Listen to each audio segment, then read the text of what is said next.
Aleyküm.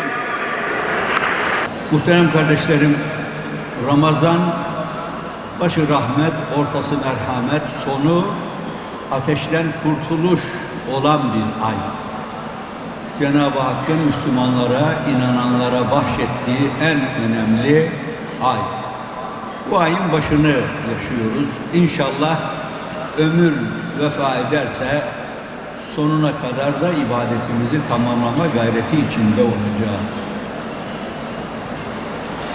Muhterem kardeşlerim, bizler milli görüşçüler olarak sadece kendi teşkilatımızın, kendi müntesiplerimizin, bizim gibi inanan, düşünen insanların değil,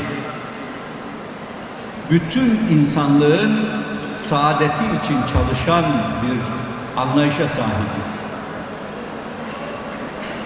Biz bütün insanlığın eksiksiz, bizim gibi inanan, inanmayan saadetini arzu ederiz. Bunun da temelinde fikir, düşünce, inanç, özgürlüğü, hürriyeti yatar. İnsanlar düşündükleri ve inandıkları gibi yaşayabilirlerse mesut ve bahtiyar olurlar. Peki bu husus neyle teminat altına alınır derseniz, işte o zaman adalet mefhumu gelir. Adalet insana göre değişmez, şahıslara göre değişmez, inançlara göre değişmez. Bir yerde ihtilaf varsa o meseleye mutlaka bir taraf bir anlayışla yaklaşmak gerekir. Adalet saraylarda gerçekleşmez.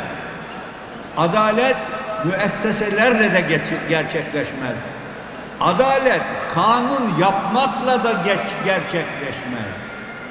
Adaletin gerçekleşmesi için yönetimde bulunanların farklı bir zihniyette olması icap eder. Adalet kendisinin aleyhine tecelli ettiği zaman tereddütsüz o hükmü kabul ederse işte orada adalet var demektir. Yoksa adaletten sadece istismar maksadıyla bahsetmiş olursunuz. Adalet mülkün temelidir. Durduk yere söylenmiş bir söz değil. Bu bizim inancımızın da temelidir. Bundan dolayıdır ki Müslümanlar gittikleri hiçbir yerde insanları zorla Müslüman olmaları için ikna etmeye çalışmamışlar. Baskı yapmamışlar. Tarihe baktığımızda biz bunu iyi görürüz.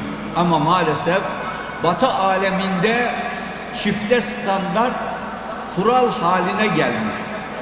Önce sömürgecilik, başka ülkeleri sömürmeyi görev addetmişler. Sonra tekebbür, biz sizden üstünüz demişler. Arkasından da çifte standart gelmiş. Onlar gibi olursanız başka, olmazsanız başka kurallara uydurulursunuz. Son olarak da onlar demokrasiden, insanlıktan, hürriyetten bahsederler ama hikmet-i ilahi her zaman despotları, diktatörleri desteklerler.